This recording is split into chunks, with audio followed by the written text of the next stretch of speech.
ఈరోజు దేశవ్యాప్తంగా దాదాపు 523 టాటా ఇండిగో ఫ్లైట్స్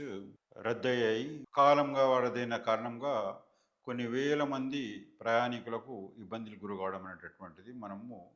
చూస్తున్న విషయం. అయితే దీని వెనకాల ఒక విషయాన్ని మనం ఖచ్చితంగా గమనించుకోవాల్సింది ఏంటిదంటే, ఎయిర్ ఇండియా రూపంలో ఉన్నటువంటి ప్రభుత్వ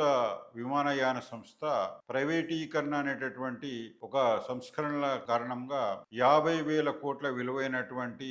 ఆస్తులను కేవలం 18,000 కోట్లకు డీల్ సెటిల్మెంట్ చేసుకొని కేవలం 2,700 కోట్లు మాత్రమే చెల్లించి దేశంలో ఉన్నటువంటి అతిపెద్ద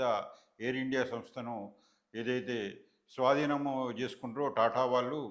ఆ స్వాధీనం చేసుకున్నటువంటి వాళ్ళు కేవలము ఒక 5 సంవత్సరాలు కూడా పూర్తి కాకముందే ఈరోజు ప్రయాణికులందరినీ కూడా ఇబ్బంది పాలు చేసేటువంటి విధంగా తమ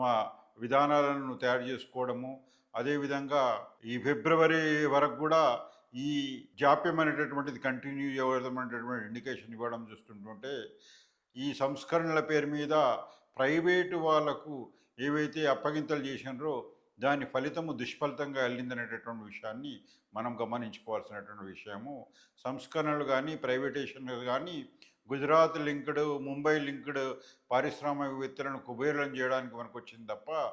సాధారణ సగటు ప్రజలకు కానీ, అదేవిధంగా మధ్యతరగతి ప్రయాణికులకు కానీ ఎవరికి కూడా ఉపయోగపడకుండా ఉండడం అనేటటువంటిది దీని ద్వారా మనం తెలుసుకున్నటువంటి అంశం. ఒకవైపు హైదరాబాద్ లోపల రేవంత్ రెడ్డి ప్రభుత్వము దాదాపు 13,95,000 కోట్ల ఆస్తులను కేవలం 4,5,000 కోట్లకు ప్రైవేటు పారిశ్రామికవేత్తలకు పారిశ్రామిక భూములను అప్పగించేటటువంటి జీవో నంబర్ 27 ఇచ్చేటటువంటి పరిస్థితుల్లోనే దానికి విరుద్ధంగా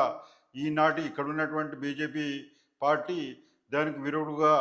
5,00,000 కోట్ల కుంభకోణం అని చెప్పేసి ప్రచారం చేసి మహాధర్నాకు డిక్లేర్ చేసినటువంటి సమయంలోనే